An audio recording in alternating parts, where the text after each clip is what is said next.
More than 3 in 5 Americans confess to being chronically lonely, and the ongoing pandemic has only exacerbated their isolation.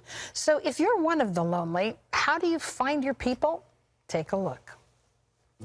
A New York Times bestselling author and founder of the women's ministry, If Gathering, Jennie Allen believes there are solutions to the loneliness we all feel. You're going to find friendships in places that you didn't expect. But they're all sinners, and so are you. And so this is going to be messy. Through her latest book, Find Your People, Jennie explains why a deep sense of community is so vital and how we can build it.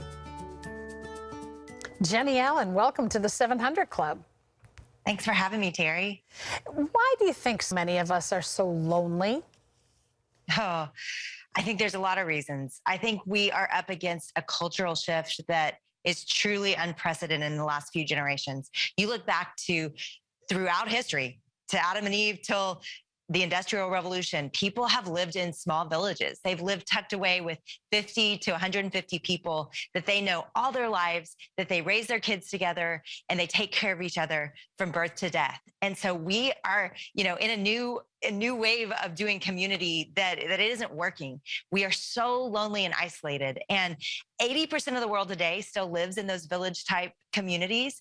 And even in the midst of poverty, I had a conversation with somebody yesterday that grew up in the slums of India. And he said, Jennie, I was poor, but I was never lonely. And I think in our culture right now, we are so afraid to need each other. We're so afraid to ask for help. We're so afraid that nobody will be there if we do ask for help, that I think we've gotten isolated and protected ourselves from each other. Well, and sometimes really forming real friendships, pain and shame come into the whole mix. How does that contribute to loneliness? Does that keep us from deeper relationships? Yeah, it is very complicated because not only do we have a cultural issue, but we also have a personal issue, right? People have hurt us.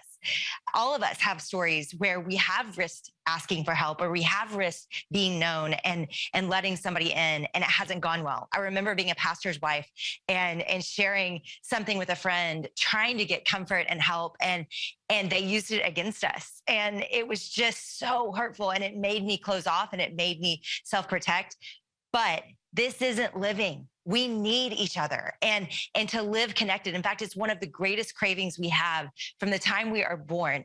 Kurt Thompson, who's a psychiatrist, he says, we come into the world looking for someone looking for us, and that we never quit looking for someone looking for us. And I just think that's such a beautiful way to express what we're all feeling right now.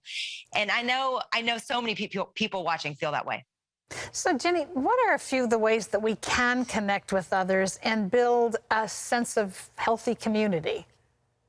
Well, what I researched in the book was, how could we get back to that village existence that has existed for all time? How could we build that wherever we are?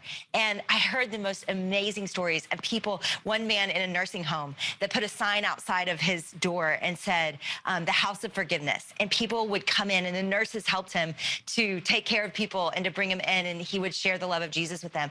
I think wherever we are and whoever God has put around us, that can be our village. That we don't need to just look for our 2 or 3 best friends, but we need to see the person walking outside with their dog and go meet them. And we need to notice the barista at our favorite coffee shop and know them by name and have conversations with them. So what I encourage people to do is just notice who's around you first. Start knowing their names. Start talking to them longer than 1 second. Find out what they need and how they're doing. And then also, don't be afraid to need something from them. I always say, borrow the ladder from your neighbor before you go buy one at Home Depot, because we really don't use a ladder very often. So whatever you need, try to see if you can borrow it from someone, because people love to feel needed. So don't be afraid. I know we're all worried about being needy, but honestly, it is the beginning of relationship and friendship. And you see that around the world right now. So talk a little bit about that opening comment that opening up with people can get messy. What does that mean? Well, I think everyone that has ever been vulnerable with someone knows it is awkward. It is not easy. Starting even a new friendship with someone, saying, hey, would you be my friend? I know that sounds so dorky and awkward. All of it is. Like, everything about friendship is awkward. But we're all coming out of quarantine. You heard the stat, 3 in 5 are lonely, and post-quarantine and all the things that we're going to come into this post-COVID world with, Everybody's lonely. So the good news is anyone that you pursue, anyone that you want to start a friendship with, they probably need that friendship too. And so we just have to practice it. It is messy. And there might be rejection and you might feel like, gosh, nobody's interested. The reality is people have forgotten how to have great conversations. People have forgotten how to need each other and how to be in deep relationships together. And so we're gonna have to all awkwardly and messily learn how to do this again. So you recommend that an inner circle of 3 to 5 people is what we should be looking for. But, you know, not everybody's going to be your inner circle best friend. So what qualities should we be looking for? Well, the 3 things I say that make for that inner circle to be the most healthy is number 1, humility, that they can work through conflict. You will get to conflict and you need a humble person that can work through it.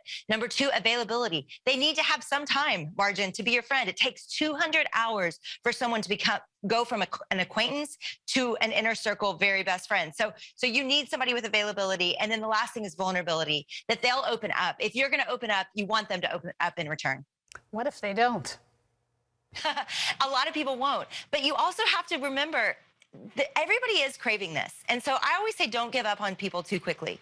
Keep asking them questions. Keep sharing your heart with them and see. They might have been so wounded in the past that they've forgotten that this is worth it. And so I just say fight for people. Fight for people. Don't give up on them. And when it gets hard and when it gets messy, keep fighting for them. Well, Jennie's book is called Find Your People, Building Deep Community in a Lonely World. It is available wherever books are sold. Jennie Allen, thank you so much for being with us today. Thank you for having me, Terry.